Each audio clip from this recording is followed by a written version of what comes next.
to President Aliyev and invite him to offer his thoughts on the challenges and opportunities. Thank you. First of all, I'd like to express gratitude to Chairman Ishinger for organizing this event. İlk növbədə sədr cənab İşingerə tədbirin təşkilatçılığına görə minnətdarlığımı bildirirəm. İndi də cənab İşingerə bildirim ki, bir neçə il bundan əvvəl Davosda imkan yaranmışdı ki, Azərbaycan və Ermənistan liderləri öz fikirlərini ictimaiyyətə çatdırsınlar. Cənab Paşinyanın xələfi son anda belə bir görüşdə iştirak etməkdən imtina etdi. Məmnunam ki, biz öz fikirlərimizi çatdırmaq və suallara cavab vermək məqamına gəlib çatdıq. Münaqişənin həlli barədə danışmazdan əvvəl biz tarixə qayıtmalıyıq. Dağlıq Qarabağ Azərbaycanın tərkib hissəsidir və bu, tarixi həqiqətdir. Beynəlxalq hüquqa əsaslanan bir həqiqətdir. Azərbaycan ərazi bütövlüyü bütün dünya tərəfindən tanınır. Nagorno-Karabakh is part of Azerbaijan. This is historical truth and this is based on the international law norms. And territorial integrity of Azerbaijan is recognized by the whole world. And Nagorno-Karabakh is integrated part of our country. Dağlıq Qarabağ ölkəmizin ayrılmaz hissəsidir. Tarixi baxımdan 1805-ci ildə Qarabağ xanı İbrahim xan Rus imperiyasının generalı Sisyanovla müqavilə imzaladı. Bu müqaviləyə əsasən Qarabağ xanlığı müstəqil ölkə kimi Rus imperiyasının idarəçiliyinə keçdi. Həmin müqavilə Kürəkçay müqaviləsi adlanır. Onun mətni internetdə də var. Orada Qarabağın erməni əhalisi haqqında heç bir qeyd yoxdur. Became under the rule of the Russian Empire. In that treaty was called Kürekçay Treaty. The text of this treaty is in internet. Nothing is said about Armenian population of Karabakh. Other treaties were signed 1813 və 1828-ci illərdə bağlanmış Gülüstan və Türkmençay müqavilələrinə əsasən Azərbaycanın qalan hissəsi də Rusiya imperiyasının tərkibinə qoşuldu. Həmçinin Dağıstan, Gürcüstan və Ermənistan da. So this is a historical part of the issue. Then Beləliklə, bu məsələnin tarixi bir hissəsidir. Sonra Rusiya imperiyası dağıldıqda və 1918-ci ildə Azərbaycan və Gürcüstan demokratik respublikaları yaradıldıqdan sonra verilən ilk fərmanlardan biri də İrəvanın Azərbaycandan Ermənistana verilməsi və İrəvanın Ermənistanın paytaxt elan edilməsi oldu. Bu, digər bir tarixi faktdır. This is also a historical fact. If you give something to someone, that means that Əgər sən kiməsə nəsə verirsənsə, deməli o sənə məxsus idi. 1921-ci ildə Bolşevik Partiyasının Qafqaz bürosu Dağlıq Qarabağın Azərbaycan tərkibində saxlanılması haqqında qərar çıxartdı. Mən məhz saxlanılmasını nəzərdə tuturam. Nəinki bəzi erməni tarixçilərin təqdim etdiyi kimi verilməsi termini. Bu da tarixi bir həqiqət. Digər bir tarixi fakt odur ki, 1923-cü ildə Azərbaycan Sovet Sosialist Respublikası Azərbaycan tərkibində Dağlıq Qarabağ Muxtar Vilayətinin yaradılması haqqında fərman verdi. Bu tarixdir. Daha sonra 1980-ci illərin sonlarında Ermənistan Azərbaycana qarşı təcavüzə başladı və 300 min Azərbaycanlı Ermənistan ərazisindən deportasiya edildi. In the end of 80s, Armenia launched an aggression against Azerbaijan. 1990-cı illərin əvvəllərində Ermənistan artıq Azərbaycan Respublikasına qarşı təcavüzə başladı. Bu təcavüzün nəticəsi olaraq Azərbaycan ərazisinin 20%-nə yaxını işğal altındadır və 1 milyona yaxın Azərbaycanlı qaçqın və məcburi köçkün vəziyyətindədir. İnsanlarımız etnik təmizləmələrə məruz qalır. And 1 million of Azerbaijanis became refugees and IDPs. Our people were subject of ethnic cleansing. And in 1992, 1992-ci ildə keçmiş Ermənistan rejimi Xocalda müharibə cinayətləri törədərək soyqırım etdi. Nəticədə 613 nəfər günahsız mülki şəxs, o cümlədən 106 qadın və 62 uşaq qəddarcasına qətlə yetirildi. 106 women and 63 children were brutally killed. Beynəlxalq hüquqa əsaslanaraq Dağlıq Qarabağ Azərbaycanın tərkib hissəsidir. BMT Təhlükəsizlik Şurası erməni qoşunlarının Azərbaycan işğal altındakı torpaqlarından çıxarılması barədə 4 qətnamə qəbul edib. Bu qətnamələr yerinə yetirilməyib. Sülh danışıqlarının nəticəsi olan hər hansı həll Azərbaycanın beynəlxalq səviyyədə tanınmış sərhədlərinin qorunmasına əsaslanmalıdır. Therefore, any solution which will be achieved as a result of peaceful negotiation must provide preservation of internationally recognized territorial integrity of Azerbaijan. I will now conclude in order not to Mənə verilən vaxt çərçivəsindən çıxmamaq üçün çıxışımı yekunlaşdırıram. Təşəkkür edirəm. Thank you, Mr. President. Thank you for that overview. Mr. Prime Minister, I think we are ready to hear your views on this issue. Okay, thank you. You know, I would ask President Aliyev not to go so far into Prezident history, İlham Aliyevdən xahiş edərdim ki, tarixin çox dərinliklərinə getməsin. Was negotiating with Pompey,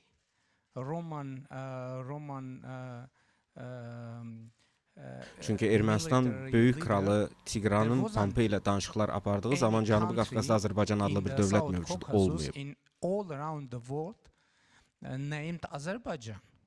And so I don't think it is right way to go so far, because I could go even further. Ona görə də məsləhət görərdim ki, tarixin bu qədər dərinliklərinə getməyək.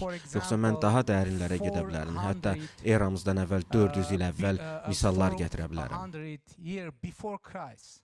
But I wouldn't do that because I don't think it is right way to go. As far as Nagorno-Karabakh is concerned as like a country, you know, I should say that I'm not agree with President Aliyev because Caucasian Bureau. Dağlıq Qarabağ gəldikdə isə Qafqaz bürosu bu regionu Azərbaycanın yox, üzr istəyirəm, Ermənistan tərkib hissəsi olaraq qəbul edib. Və bu, yəni heç bir qanuna zidd deyil. This was totally lawful decision, and after that, according to the Yosif Stalinin şəxsi təşəbbüsü əsasında bu qərar sonradan dəyişdi və deyərdim ki, bu Stalinin, Leninin və Atatürk'ün birgə ssenarisi oldu. Like a plot between Stalin, Lenin and Atatürk. And Karabakh never been. Lakin Qarabağ heç vaxt müstəqil Azərbaycanın tərkib hissəsi olmayıb. Qarabağ Azərbaycana Sovet İttifaqının formalaşdığı bir dövrdə verilib. Qarabağ Azərbaycana bu zaman daxil olub. Into Azerbaijan only in the process of forming Soviet Union. And Əgər hər hansı bir ərazi bütövlüyündən danışılırsa, onda biz qərar verməliyik ki, hansı ölkənin ərazi bütövlüyündən danışaq. About which country territorial integrity we are speaking.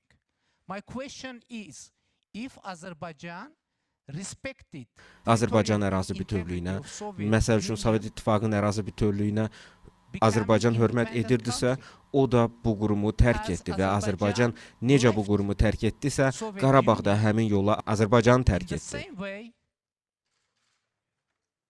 Nagorno-Karabakh left Soviet Union. You can say that I'm now speaking on a country which doesn't exist. Deyə bilərsiniz ki, mən hazırda mövcud olmayan bir ölkə haqqında danışıram. Yəni Sovet İttifaqı haqqında danışıram. Sovet İttifaqını nəzərdə tuturam. Ancaq onu da qeyd edək ki, tərkibində Qarabağ olan Sovet Sosialist Azərbaycan Respublikası da hazırda mövcud deyil. Və bu bir həqiqətdir. Azərbaycan necə Sovet İttifaqından ayrılaraq müstəqilliyini elan etdi, Qarabağ da o yolla Azərbaycandan ayrılaraq müstəqilliyini elan edib. And like Azerbaijan gained independence from Soviet Union, in the same way Karabakh gained independence both from Soviet Union and from Soviet Azerbaijan. As far as Xocalı is concerned, Xocalı məsələsinə gəldikdə isə 90-cı illərin ortalarında Azərbaycanın sabiq prezidenti Ayaz Mütəllibov Rusiyanın Argumenti Fakti nəşrinə müsahibəsində qeyd etmişdir ki, Xocalıdakı təxribat onu hakimiyyətdən uzaqlaşdırmaq istəyən o dövrki Azərbaycan müxalifətinin işi idi və elə belə də baş verdi. Provocation in Xocalı was organized by Azerbaijani opposition to tackle him from the power. And this happened actually because as a result of that event, Ayaz Mutalipov was Xocaldakı hadisədən sonra Ayaz Mutalipov Azərbaycan prezidenti postundan uzaqlaşdırıldı. Tackled from the post of president of Azerbaijan. About the UN Security Council. BMT qətnamələrinə gəldikdə isə bu sənədlərin ümumi məğzi nədir? Ümumi məğzi odur ki, qeyri-şərtsiz atəşkəs elan edilməli, bütün hərbi fəaliyyətə son qoyulmalıdır. Of those document was unconditionally and immediately ceasefire to stop any violence and stop military actions. Və əgər BMT-nin 884-cü qətnaməsində nəzər salsaq, görərik ki, orada qeyd olunub. We will see that they're written that Azerbaijan violated. Azərbaycan atəşkəs rejimini pozub və buna görə də ərazilərini itirib. Orada qeyd edilib ki, atəşkəsi pozan tərəf Azərbaycan tərəfi olub. Lost territories. And first of all, it's Azerbaijan that didn't keep the conditions of the Security Council document. And it is Fikrimcə bu həm Azərbaycan, həm də Ermənistan dövlət başçıları üçün hər dəfə eyni şeyləri təkrar etmək o qədər də doğru yol deyil. Artıq 25-30 ildir ki, biz eyni şeyləri təkrar edirik. Repeat the same thing. Unfortunately, within last 25, even 30 years, we are repeating every time the same things. And I'm afraid international community may be somehow Və qorxuram ki, ehtiyat edirəm ki, beynəlxalq ictimaiyyət artıq bu məsələləri eşitməkdən yorulub. Fikrimcə biz yeni ideyalarla çıxış etməliyik və mən artıq Ermənistanın yeni baş naziri seçiləndən sonra belə bir qərara gəldim ki, 30 ildən artıq davam edən bu konflikti, münaqişəni 1-2 addımla həll etmək mümkün deyil. Non-violent Velvet People's Revolution, I understood that it isn't possible to solve 30 years lasting conflict with one or two steps. And I thought that for solving this problem, we need to have bu münaqişənin həlli üçün inqilaba ehtiyacı var. Ona görə də mən indi mikro-inqilabi təşəbbüsümlə çıxış etmək istərdim. İndi növbə mənə gələndə mən öz təşəbbüslərimi, mikro-inqilabi təkliflərimi sizə çatdıracağım. The floor would come to me. I will present you the role of micro-revolutions in Nagorno-Karabakh negotiation process that I initiated. Thank you. Thank you, Mr. Prime Minister. Before we were, that is a welcome topic of conversation. I thought as a logical follow-up to the historical background that each of you has offered to the group, and as a political scientist, I always want to get on to the solution. I feel like historians help us understand, but they don't help us always understand how to move forward. Sorry for any historians in the room. What I wanted to get your thoughts on, and I'll start with you, Mr. Prime Minister, if you're here in an international audience, many experienced negotiators, many who have worked on this challenge for some 30 years and trying to support a peaceful resolution of the dispute. What is the one thing you would want to see from the international community to help you advance what you think is an equitable, peaceful solution to the challenge of Nagorno-Karabakh? And maybe about 2-minute answer. Yes, I'll turn to the there president. is a very concrete thing that international community could do. Beynəlxalq ictimaiyyətin bu münaqişənin həlli istiqamətində edə biləcəyi konkret bir məsələ var, addım var. Çox açıq şəkildə və qətiyyətlə beynəlxalq ictimaiyyət bildirməlidir ki, Dağlıq Qarabağ üçün hərbi yol, həll yolu yoxdur. Əgər kimsə deyirsə ki, bu münaqişənin hərbi həll yolu var, onda Dağlıq Qarabağ əhalisi deyə bilər ki, bu münaqişə artıq həll olunub. Saying that there is military solution for Nagorno-Karabakh conflict, I guess that people of Nagorno-Karabakh conflict would answer, in that case, we can say that this conflict already solved. So, but I think we need to sustainable peace, and Armenia and I'm not represent Fikrimcə regionda davamlı sülhə ehtiyac var və mən Dağlıq Qarabağ tərəfini təmsil etmirəm. Ancaq Ermənistan baş naziri kimi də yalnız öz ölkəmin təhlükəsizliyi üçün deyil, həm də bütün regionun qlobal mühitin təhlükəsizliyi üçün çağırış edirəm ki, davamlı sülhə nail olunmalıdır. Of Armenia, I perceive this situation not only my responsibility for security of my country, but I understand my responsibility for regional security. Bilirəm ki, həm Ermənistan, həm də Dağlıq Qarabağ regionda davamlı sülhə nail olmaq üçün bütün səyləri ortaya qoymağa hazırdır. Bu səbəbdən də Əliyevi regionda sülh və sabitliyə dəstək olmağa, birgə səylərimizi bu istiqamətdə birləşdirməyə çağırıram. Çünki bu məsələ regionun sülh və sabitliyi artıq bizim milli gündəmimizdən kənara çıxaraq qlobal sabitliyə töhfə verməlidir. Və məncə biz də qlobal təhlükəsizliyin, sabitliyin, davamlı sülhün təmin olunması üçün öz töhfələrimizi verməliyik.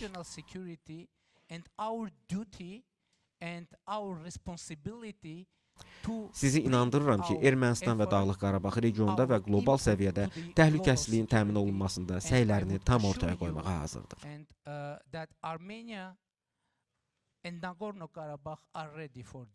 Thank you, Mr. Prime Minister. Those were very helpful, and thank you for sharing your priorities with us. President Aliyev, may I ask you the same question? You are very experienced in negotiating this. You've dealt with many people in this room on the issue. But help us understand, what do you think is the most important at this moment in history for the international community to do to help you advance what you think is an equitable and peaceful resolution to the conflict? First of all, I'd like to make one comment. I'm absolutely sure that İlk öncə bir şərh vermək istərdim. Biz bura həqiqəti deməyə gəlmişik və mən çıxışımdakı sözlərin hamısı 100% həqiqətdir. İnternetdə asanlıqla yoxlanıla bilən məlumatlardır və sadəcə internetə daxil olmaq, qeyd etdiyim sənədləri yoxlamaq üçün kifayət edər. Bundan sonra kimin həqiqəti söylədiyini biləcəksiniz.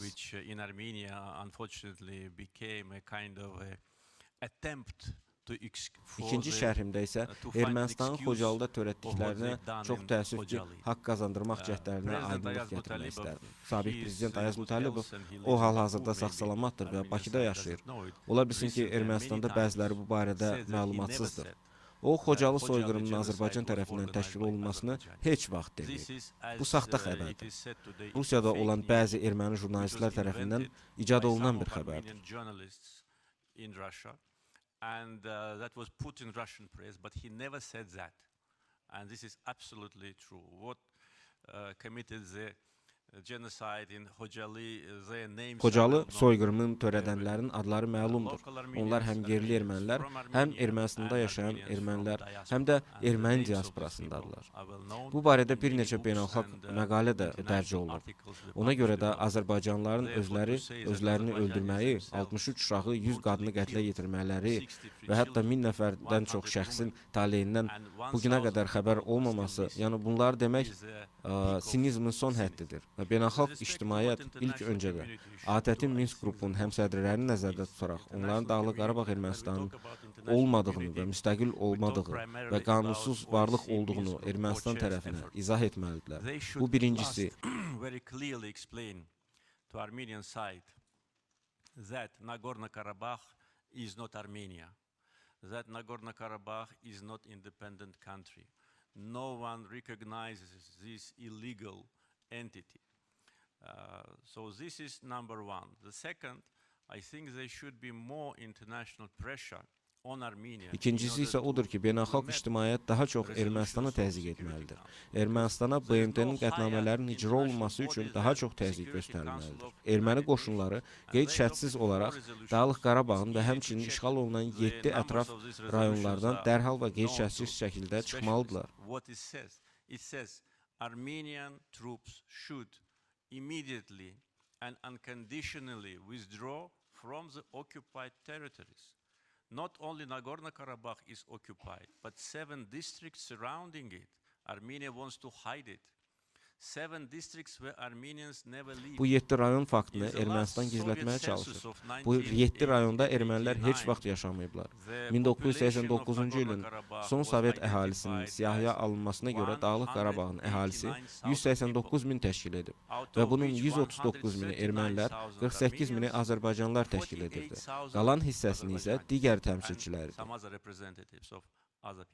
So all Azerbaijanis were ethnically cleansed from Nagorno-Karabakh. Bütün Azərbaycanlılar Dağlıq Qarabağdan və bizim qədim şəhərimiz olan Şuşadan qovulub və sonra da etnik təmizləmələrə məruz qalıblar. Sonra da ətrafda olan 7 rayondan da Azərbaycanlılar qovulub və etnik təmizləmələr bu rayonlarda da baş verib. Bu bizim mədəniyyətimizə qarşı cinayətdir. Onlar bizim məscidləri, qəbirləri dağıdır, şəhərlərimizin adlarını dəyişdiriblər və həm də bitişik rayonlarla birlikdə Dağlıq Qarabağın yeni xəritəsi də çap olunub. Sonra da deyirlər ki, biz bununla razılaşmalıyıq. İlk növbədə beynəlxalq ictimaiyyət Ermənistana Dağlıq Qarabağın Azərbaycan olduğunu izah etməlidir. İkinci növbədə sərt təzyiq göstərilməlidir ki, bu təcavüz dayandırılsın. Üzr istəyirəm, baş nazir sülhdən danışır. Yaxşı, mən bununla razılaşıram. Bəs bugün təmas xəttində Azərbaycan əskərinin erməni snayper tərəfindən öldürülməsi necə izah oluna bilər? So I think the elements of the challenge are clear to everyone. There is a complicated history, territory that has been part of different political entities over time, the human tragedy of refugees and those killed on both sides, a ceasefire that is not held for a period of time enough to create trust and a basis for moving forward on a political negotiation. So I'd welcome some questions on some of these issues. May I make several, How about, so I want to move to the questions, and I'm guessing that the questions will provide the opportunity for following up on several of those issues, if I may, because I do want to, I have my boss sitting right here, and I don't want to break the rules. We got to get to the questions. Thank you, sir. Yes, the first question. With help, I have a microphone in the audience, I believe. Yes? And after I created the space for a question, now you're all going to fail me. Is this right? Because then I'll just turn back to Mr. Prime Minister, please. You can follow up. Okay. Okay, I will come to that question. Yeah, we'll come to that question. Go ahead, sir. Go ahead. I would like to make several comments. First of all, bəzi şərhlər vermək istərdim. BMT Təhlükəsizlik Şurasının qətnamələrində Ermənistan ordusu sözü yoxdur. Yerli silahlı qüvvələr ifadəsi var. Bu, Qarabağda yaşayan ermənilərin özünü müdafiə silahlı birləşmələridir. Ermənistan ordusu deyil. Nagorno-Karabakh formed forces for self-defense, and there is no written Armenian troops. About victims. Yes, Qurbanlara gəldikdə isə bu faciədir. Həm Ermənistan, həm də Azərbaycan tərəfdə minlərlə insan münaqişə nəticəsində həlak olub. People died as a result of that conflict. And both Armenian and Azerbaijanis. And this is fact. But personally I read in Şəxsən mən Argumenti Fakti qəzetində Azərbaycan eks-prezidentinin müsahibəsini oxumuşam. Bunu internetdə asanlıqla tapmaq olar. Tarixi faktlara əsaslanan Dağlıq Qarabağın hüquqi aspektləri adlı bu və digər kitablarda da dediklərimizi tapa bilərsiniz. In the internet, on historical facts, there is a book, Nagorno-Karabakh Legal Aspect, and what I said, you can find it there, and you can find it in the historical books. Şəhərlərin adları və etnik təmizləmə məsələsinə gəldikdə Dağlıq Qarabağda Şaumyan adlı rayon var idi. Nagorno-Karabakh was the region of Şaumyan. It was not in Nagorno-Karabakh. Living with Armenian. Yaxşı. There is Şaumyan hardadır? My opinion is Mənim fikrimcə Dağlıq Qarabağ. Okay, but there is a region. There is a region, Şaumyan. And in 1988-ci ildə oranın əhalisinin 100% erməni idi. İndi isə orada bir nəfər də erməni yaşamır.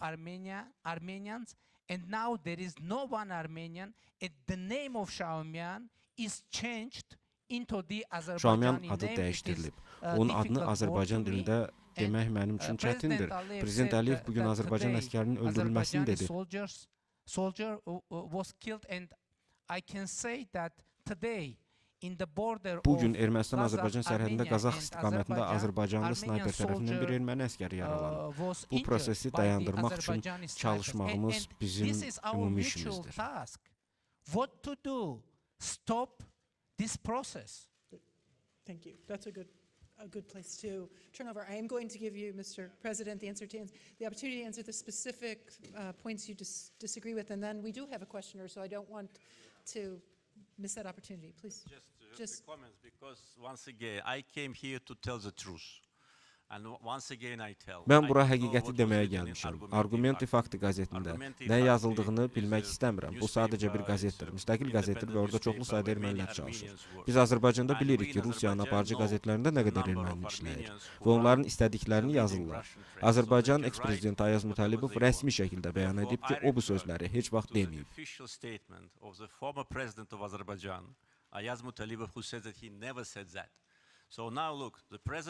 The former president, his word, and the word of one. İndi isə baxın, bir tərəfdə eks-prezidentin sözləri, digər tərəfdə isə erməni pərəst və ya erməni jurnalistin sözləri. Bunların arasında böyük fərq var. İndi isə Stepan Şaumyan haqqında. Baş nazir bildirib ki, Stalinin qərarı ilə Qarabağ Azərbaycana verilib. Bu səhvdir. Yenidən 1921-ci il iyul ayında Qafqaz bürosunun qərarına baxsaq, Dağlıq Qarabağın Azərbaycan tərkibində saxlanılması qeyd olunur, verilməsi yox. To retain Nagorno-Karabakh in Azerbaijan and not to transfer it to Azerbaijan. Əgər siz Stalini xoşlamırsınızsa, Şaumyanı istəməyiniz qəribədir. Çünki Şaumyan da bolşeviklərdən biri olub. O günahsız Azərbaycanlıları qətlə yetirən şəxsdir. Və indi qondarma Dağlıq Qarabağın paytaxtı dediyiniz şəhər Şaumyanın adınadır.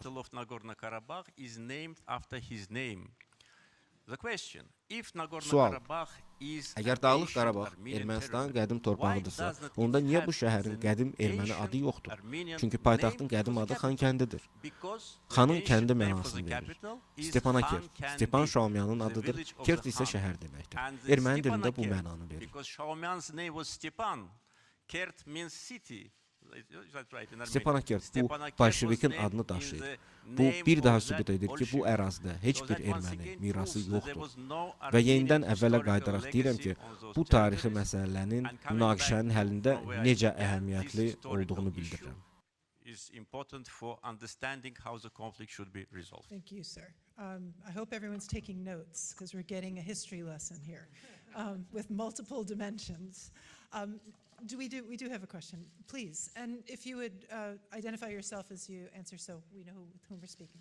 Thank you very much. My name is Florian Kriener. I am a research fellow with the Max Planck Institute for International Law. And President Aliyev already mentioned the role of international law. My question would be to both, would you submit this dispute to the International Court of Justice via special agreement? Mr. President, may I ask you to address the question first? Azerbaijan is committed to the negotiation process, therefore we did not lose hopes. Azərbaycan danışıqların prosesinə sadiqdir. Bu səbəbdən biz ərazi bütövlüyümüzün danışıqlar vasitəsilə bərpa edilməsinə ümidlərimizi itirməmişik. Amma erməni tərəfinin danışıqlarda yeni münasibəti əlbəttə ki, bu prosesə tamamilə xələl gətirir. Əlbəttə ki, belə olan halda digər variant nəzərə alınır. The negotiations will be completely disrupted, then of course this option can be considered. Biz də danışıqlar prosesinə sülh yolu ilə, məsələnin konfliktin sülh yolu ilə həll prosesinə tam sadiqik. Hesab edirik ki, bu sülhə adətin Minsk qrupunun səyləri nəticəsində nail olunmalıdır. Qeyd etdiyim kimi, biz real nəticələrə nail olmaq üçün, münaqişənin həllinə nail olmaq üçün bütün səylərimizi ortaya qoymağa hazırıq.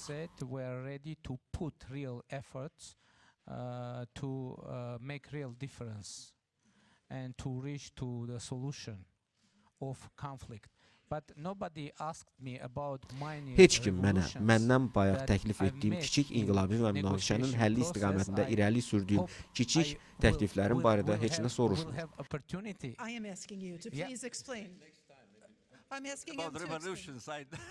Mini No, that's not revolutions. what I Mini want to hear. revolutions. I'm asking you to explain your mini.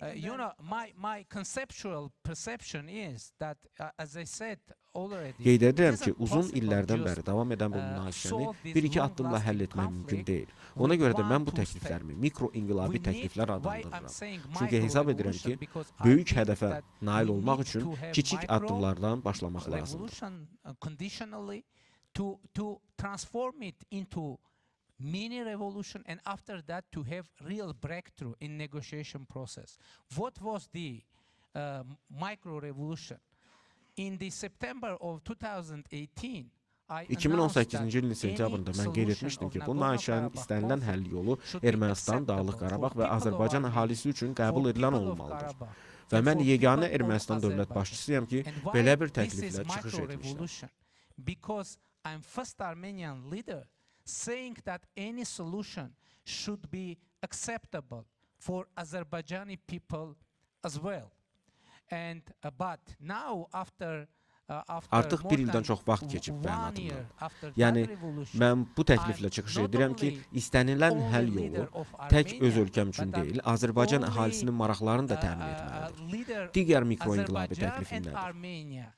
That saying that any solution should be acceptable for all sides. It is very important micro revolution.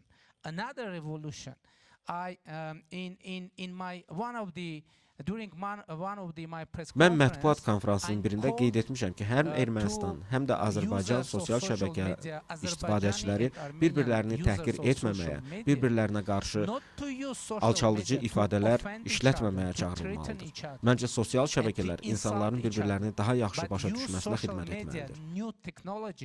For trying to understand each other better. And it is another way, and I think that we should, and I tried to address Mən buradan birbaşa Azərbaycan xalqını çatdırıram.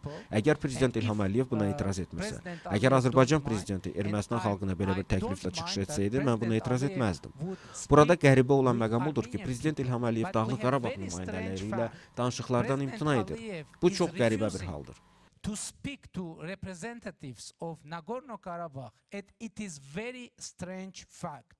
How it is possible to solve Nagorno-Karabakh Dağlıq Qarabağ nümayəndələri ilə danışıqları aparmadan bu münaqişəni necə həll etmək olar? Dağlıq Qarabağ həm danışıqlar prosesinin, həm də münaqişənin bir tərkib hissəsi kimi ATƏT tərəfindən qəbul olunub və bu ATƏT-in 1992-ci ilin martın 24-də 1994-cü il Budapeşt sammitində təsdiq olunub. And this happened twice, in 24 March of 1992 and in 1994 in Budapest OSCE summit. Thank you. So let me ask President Aliyev, what do you think of the three proposed micro-revolutions to seek the views of Azerbaijani citizens who've suffered from the war, Armenian citizens and the residents of Nagorno-Karabakh, and I assume also the occupied territories you would want to, including refugees from those occupied territories you would want to include, and the idea of social media not being, we've heard a lot about this today, exacerbating force for hostility among the peoples, and the idea of being able to welcome speaking to one another's citizens honestly. During my experience of negotiation with Armenian leaders, I had this opportunity. Mənim danışıqlar prosesində iştirak təcrübəmə əsaslanaraq deyə bilərəm ki, baş nazir Paşinyanın iki xələfi hər zaman bir bəhanə ilə danışıqları davam etdirməməyə çalışıblar. Status quo-nu saxlamağa çalışıblar və bunu müxtəlif yollarla ediblər. To put it, all of them wanted to keep status quo unchanged, but all of them tried to do it differently. Və indi baş nazir Paşinyanın münaqişənin həlli ilə bağlı Azərbaycan tərəfi üçün qəbul edilməsindən danışdı. Mən cavab verdim. Erməni təcavüzündən əziyyət çəkən azərbaycanlıları öz evlərinə geri qaytarmaq istəyirlər. Bu onların fundamental haqqıdır. People of Azerbaijan, those who suffer from Armenian aggression, want to go back to their homes. This is their fundamental right. They are deprived from this right for Onlar bu hüquqlarından 30 ildir ki, məhrum ediliblər. Çünki Ermənistan rəhbərliyi Dağlıq Qarabağı deyil, qondarma Dağlıq Qarabağın özünü müdafiə ordusu ifadəsini işlətdi. Bu növbəti yalandır. Çünki siz də bilirsiniz, mən də bunu bilirəm ki, Dağlıq Qarabağ ordusunun 80%-dən çoxu Ermənistan vətəndaşlarıdır. Bu həqiqətdir. Bəlkə də heç 80% də deyil. Dağlıq Qarabağ ordusu anlayışı yoxdur. Dağlıq Qarabağ Respublikası anlayışı yoxdur. Bu münaqişənin iki tərəfi var. Ermənistan və Azərbaycan. And the only two parties to the conflict, Armenia and Azerbaijan. Ask OSCE Minsk Group co-chairs, who are the parties to the conflict? They will say the same, Armenia and Azerbaijan. Bu barədə ATƏT-in Minsk Qrup həmsədrlərindən soruşur. Münaqişə tərəfləri kimlərdir? Onlar da eyni sözləri deyəcəklər. Ermənistan və Azərbaycan. Dağlıq Qarabağ yoxdur. Niyə yoxdur? Bu başqa sualdır. Bu barədə onlarla da danışmaq fikrimiz yoxdur. Biz təcavüzkarla danışırıq. Biz Dağlıq Qarabağla danışmağa hazırıq. Yalnız bir halda Ermənistan bu qeyri-qanuni varlığa maliyyə ayırmağı dayandırır. Ermənistan bütün qoşunlarını geri çəkir. Tamamilə bizim ərazimizdən geri çəkilir. Onda bizim onlarla danışmağa argumentlərimiz olacaq. Ermənistan burada olduğu müddətdə biz onlarla danışıqlar aparmayacağıq. Onlar fikirləşirlər ki, status quonu dəyişməz saxlamaqla bizim ərazilərimizi həmişəlik işğal altında saxlaya bilərlər. Mən əminəm ki, bu belə olmayacaq. Ərazi bütövlüyümüz bərpa etdirilməlidir. Məsələnin ikinci hissəsinə gələk. Bu yaxınlarda jurnalistlərin qarşılıqlı səfərləri oldu. Bu təcrübəni təkmilləşdirmək lazımdır. Çünki bu formata həm Ermənistan, həm də Azərbaycan cəmiyyətində o qədər də dəstək gəlmədi. Amma bu iki liderin bizim qərarımız oldu. Biz çalışırıq ki, münaqişənin sülh yolu ilə həlli üçün imkanlardan istifadə edək. Erməniləri fikrindən daşındırmaq istəyirik ki, onlar bu cür həmişəlik yaşaya bilməzlər. Gələcəkdə qonşuluq və sülh şəraitində birgə yaşamaq üçün onlar həll yolunu tapmalıdırlar. As neighbors. Well, I appreciate you reporting that constructive step or that attempt at a constructive attempt, because that's the spirit we want to support. We have time for maybe one more question and some closing remarks. Is there another question from the floor? Yes. Thanks a lot. My name is Elena Chernenko. I'm a Russian journalist from the Kommersant newspaper and the Munich Young Leader of 2015. Russia is one of the countries that is trying to bring about a solution within the OSCE process. And as far as I understand, one of the proposals was maybe leaving the status question for later and trying to do something that maybe the sides can more eagerly agree about, for example, about those districts around Nagorno-Karabakh, creating a corridor and other steps. So do you see any chances for an interim solution that would leave the status question for later and resolve maybe some of the other things? Thank you. President Aliyev, do you have thoughts on the question? Yes, I think this is possible. Düşünürəm ki, bu mümkündür. Bu təklif Azərbaycan tərəfindən ciddi hesab olunur. Ümumilikdə biz buna razılığımızı vermişik. Əlbəttə ki, bu münaqişə mərhələli şəkildə həll edilməlidir. Bir addımla bir günə bunu edə bilmərik. İlk mərhələdə Rusiya tərəfinin təklifinə əsasən işğal altındakı ərazilərin bir qismi azad edilməlidir. Azərbaycanlı məcburi köçkünlər bu ərazilərə qayıtmalıdır. Bu ərazilər yenidən məskunlaşdırılmalıdır. Ermənistan və Azərbaycan arasında münasibətlər normallaşdıqda Dağlıq Qarabağ statusu sonra müzakirə edilməlidir. Hər iki tərəf buna hazır olduqda. Çünki işğal altındakı torpaqlar azad edilməsi prosesi başlamasa status məsələsində razılığa gələ bilmərik. And the status of Nagorno-Karabakh to be discussed later when both sides are ready. Because without the process on the ground, without beginning of liberation of the territories, it will be not possible to agree on the status. Bizim mövqeyimiz Dağlıq Qarabağ statusu Azərbaycanın ərazi bütövlüyü pozulmadan müəyyənləşdirilməlidir. Biz dəfələrlə deyirik ki, Azərbaycan çox konfessiyalı və çox millətli ölkədir. Azərbaycanda sülh şəraitində yaşayan azsaylı xalqlar var. Azərbaycanın ərazi bütövlüyü bərpa edildikdən sonra ermənilər də milli azlıqlar kimi, digər millətlər yaşadığı kimi burada imtiyaz və hüquqlara sahib ola bilərlər. And when our territorial integrity is fully restored, Armenians as national minority will enjoy all the rights and privileges as any other representative of any other nation in our country. Well, thank you, President Aliyev. Step by step sounds like your own micro-revolution, so I like this theme. And by the way, we have one Hesab edirəm ki, bizim qarşılıqlı razılaşdığımız bir nöqtə, yəni belə deyək, milli inqilabi təşəbbüs. Tacikistanda düşənbədə biz ilk dəfə prezidentlə görüşəndən sonra aramızda, ölkələrimiz arasında olan gərginliyi biraz azaltdı və biz birbaşa informasiya mübadiləsi aparmışıq. Və buna görə də Əliyevi mənim bu mikroinqilabi təkliflərin həm də müəllifi də adlandıra bilərəm. After that meeting, in general, reduced unprecedentedly, and we've been able to create direct line for contact and information. And I should accept that in that case, President Aliyev is co-author with me. Azərbaycan tərəfi, yəni Prezident İlham Əliyev Dağlıq Qarabağ məsələsinə bir ərazi bütövlüyü məsələsi kimi baxır və ərazi bütövlüyü nöqteyi nəzərdən Dağlıq Qarabağı öz tərkib hissələri kimi görürlər. Amma Dağlıq Qarabağ üçün bu münaqişənin həlli ilk növbədə təhlükəsizlikdən ibarətdir. Çünki Dağlıq Qarabağ nə vaxt öz müqəddəratını təyin etmək istəyirsə, orada yaşayan ermənilərə qarşı hərbi münaqişəyə əl atılır və məhz buna görə də münaqişə baş verdi və Dağlıq Qarabağ erməniləri özünü müdafiə yolunu seçdilər. Military actions started against Armenia of Nagorno-Karabakh. And Armenians of Nagorno-Karabakh were forced to organize self-defense. President Aliyev was speaking on Şuşi. Prezident Əliyev Şuşadan danışdı. Dağlıq Qarabağın paytaxtı Stepanakert illərlə Şuşadan bombalanırdı. Dinç sakinlər yeraltı sığınacaqlarda uzun müddət yaşamalı oldu. Bu həqiqətdir. Kiməsə təhlükəsizliyindən imtina etmək mümkün deyil.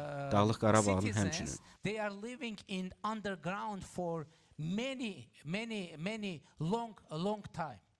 And this is the truth. It isn't possible to give up security for anyone and for Karabakh as well. Prezident Əliyev Azərbaycan Silahlı Qüvvələrini xatırlatdı. Mənim oğlum Dağlıq Qarabağda xidmət keçir. O könüllü gedib. O, öz və həmvətənlərini müdafiə etmək istəyir.